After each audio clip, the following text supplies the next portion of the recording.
আসসালামু আলাইকুম রহমতুল্লাহি ওবারাকাত।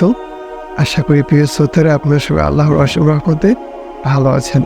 আমার দিনী ভাই ও বোন, আমি তোমাদেরকে লক্ষ্য করে বলি, আমি কিছু দিনে টিপস দিয়ে থাকি। দেখো, আমরা মুসলিম, অবশ্যই আমাদের করণীয় কি, আল্লাহ কেন আমাদেরকে সৃষ্টি করেছেন, কেন দুনিয়াতে পাঠাইছেন। আমি মূলত এই খুঁটিনাটি নামাজের বিষয় নিয়ে শর্টকাট কথা বলে থাকি, ছোটোখাটো টিপস, মানে এগুলো ছোটোখাটো নয়। দেখুন, আমাদের ভিতরে যে ভুলগুলো হলো, আমরা নামাজ পড়ি না, হেলথ করে চলাফেরা করি, নিজের মতো করে চাইলে আমরা চলতে পারি না। ঠিক আছে, আমি এই বিষয়ে বেশি কথা বলে থাকি শুধু এই বিষয়টাই, কারণ আমরা যদি এই ধাপটাও পূর্ণ করতে পারি তাহলে কি আমরা পরবর্তীতে যেগুলো বড় কাজ আসুক, রাজ্যে ইবাদত করে আমরা এগুলো পারবো, অবশ্যই পারবো। প্রথম কি, আল্লাহর সন্তুষ্টির জন্য 5 ওয়াক্ত সালাত, রাত 5 বার নামাজ পড়তেই হবে।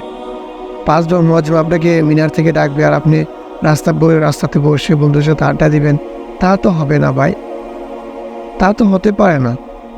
মসজিদের মিনার থেকে আজান আসতে কারা রাস্তাতে দাঁড়িয়ে থাকে, যাদের আমাদের ইসলাম ধর্মের সাথে কোনো তাদের কি কালেকশন নেই, যারা কেউ হতে পারে হিন্দু, কেউ হতে পারে ইহুদি, কেউ হতে পারে খ্রিস্টান, খালাস তারা এটা করতে পারে, বুঝতে পারছেন, তারাই দাঁড়িয়ে থাকতে পারে। কিন্তু আপনি তো ভাই মুসলিম, আপনি তো কোন মুসলিম বোন, আপনি তো ঘরে নামাজটা পড়তে পারেন না। কেন পারেন না? টিকটক নিয়ে ব্যস্ত থাকেন, কেউ নাটক দেখেন, কেউ ফোনে ব্যস্ত থাকেন। আমার ভাইদেরকে লক্ষ্য করে বলি, ভাই, বন্ধুদের সাথে বসে আড্ডা না দিয়ে, চা না খেয়ে, দোকানে টিভি না দেখে, তাস না খেলে, মোবাইলে গেমস না খেলে উক্ত মতো কিন্তু নামাজটা আদায় করে নিতে কি আমরা পারি না? অবশ্যই পারি। তাহলে কি আমরা যে কাজগুলো করছি তা কি ঠিক করতেছি? কখনোই ঠিক করতেছি না। দেখুন, আমাদের জীবনটা ক্ষণিকের ভাই। জাহান্নামের বিষয়ে কি জানেন?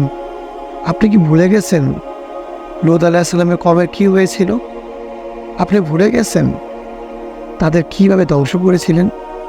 আজকে আমাদের দেশে কীভাবে কেন এত পানি আসে, পানিতে ডুবে যায় কেন আমাদের বাংলাদেশে? কারণ আমাদের কিছু পাপের ফল থাকে। যখন কোনো জাতির উপরে দেখবেন দুঃখ লাঞ্ছনা বেশি এসে যাবে, বুঝতে হচ্ছে আমাদের এই কর্মের ফল। আমরা এগুলো ডেকে নিয়েছি, আমাদের পরিণতি এগুলো, কিন্তু আমরা তো অবাক করতে হবে, ফিরে আসতে হবে। ভাই, ভুল যতই থাকুক, আপনি গুনাহ করতে করতে এই পৃথিবী বড় গুনাহ নিয়ে গেলে কি আমাদের রবকে আমাদেরকে ফিরিয়ে দেবে? কখনোই না। আপনি বুঝুন, যারা শিরক করে, যারা আল্লাহকে মানে না, তারাও যদি তওবা করে, আল্লাহকে একজন মানে, যে একই আল্লাহ, একই সৃষ্টিকর্তা, এবং হযরত মুহাম্মদ সাল্লাল্লাহু আলাইহি সাল্লাম তিনি হলেন শেষ নবী, তিনার পর আর কেউ পয়গম নিয়ে আসবে না, যে এই সাক্ষ্য দিয়ে আবারও তওবা করে ফিরে আসে, কেউ শিরক অনেক বড় গুনাহ। তাহলে আল্লাহ শিরকের মতো গুনাহকে আল্লাহ মাফ করে দেয়। সে আল্লাহকে যদি মানে, তাহলে আমরা কি? আমরা জিনা করি, কেউ মদ্যপান করি, কেউ সিগারেট খায়, কেউ হারাম জিনিস খায়, কেউ চুরি করি, কেউ ডাকাতি করি। দেখুন, এসব থেকে ফিরে আসুন, অবশ্যই আল্লাহ আপনাকে মাফ করে দেবে।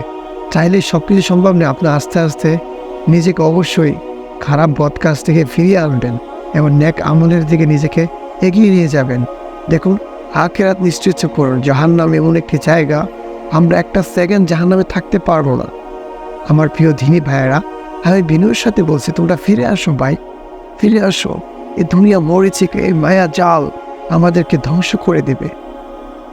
আমরা এই গুনাহ থেকে ফিরে আসতে হবে, ভুল পথ থেকে। আমাদের রব আমাদেরকে অনেক ভালোবাসে। আমার দিনী ভাই বোনেরা, বিনয়ের সাথে বারবারও বলছি, নামাজ পড়ো। অবশ্যই নামাজ যে 5 ওয়াক্ত সালাত আদায় করতে পারবে, সে গুনাহ থেকে বেঁচে থাকবে। আমার দিনী ভাই, তোমাদেরকে বিনয়ভাবে একটা কথা বলি, আমার যেসব ভাইরা দাড়ি না রাখো, অবশ্যই দাড়ি রাখো। দাড়ি এমন একটা জিনিস, আপনাকে অবশ্যই যতদিন দাড়ি আপনার গালে থাকবে, আপনি আমল করতেই থাকবেন। আপনি চাইলে একটা কাজ করতে পারবেন না। অবশ্যই আল্লাহর মহব্বত সুন্নাহকে আপনি আঁকড়ে ধরে রাখুন। মনে রাখবেন, রসুলের সুন্নাহ, মহব্বত, আল্লাহর ভালোবাসা, মহব্বতকে আপনি ধরে রাখুন। আল্লাহ আমাদেরকে অনেক ভালোবাসে, অনেক মহব্বত করে। আমার আল্লাহর আদর্শ কি? তিনিও আমাদেরকে কি পাঠাইছেন, রসুলের মাধ্যমে কি আদর্শ এসেছে?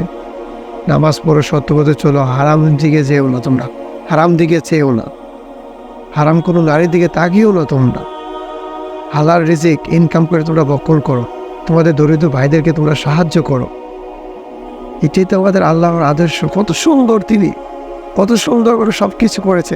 ইসলাম ধর্মই বেস্ট, ইসলাম ধর্মই বেস্ট।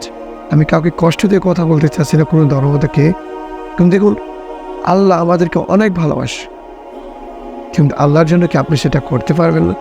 আমাদের প্রিয় নবী রক্ত ঝরিয়েছে শরীর থেকে, হযরত মুহাম্মদ সাল্লাল্লাহু আলাইহি সাল্লাম, কিন্তু আপনি কি সেটা বিদা যেতে দেবেন? হ্যাঁ, আপনার নবীকে গালি দেয়, আপনি চুপ করে থাকেন। আপনি কিসের উম্মত আখিরি নবীর? কোনো ব্যক্তি চুপ থাকতে পারে না যে আমার নবীকে কটাক্ষ করে কথা বলবে, আমি তার জিভ টেনে ছিঁড়ে দেব। যাই হোক, মূলত আমার কথাটা ছিল নামাজের দিনই বিষয় নিয়ে। আমি অন্যদিকে যেতে চাচ্ছি না। আমি আপনাদেরকে আবারও বিনয়ের সাথে আমার বক্তব্য আমি এখানেই শেষ করব। আমাদের হলো নামাজ, নামাজ ছাড়া কিছু নেই। আর যে নামাজ সলাৎ আদায় না করবে, মনে রাখবে ভাই আমার ভুল, তোমরা দুনিয়াতেও ধ্বংস, আখিরাতেও ধ্বংস। আল্লাহর কাছে এটাই দোয়া করি, আল্লাহ যেন আমাদেরকে সঠিক বোঝার তৌফিক দান করে। ইয়া রাব্বিল আলামিন।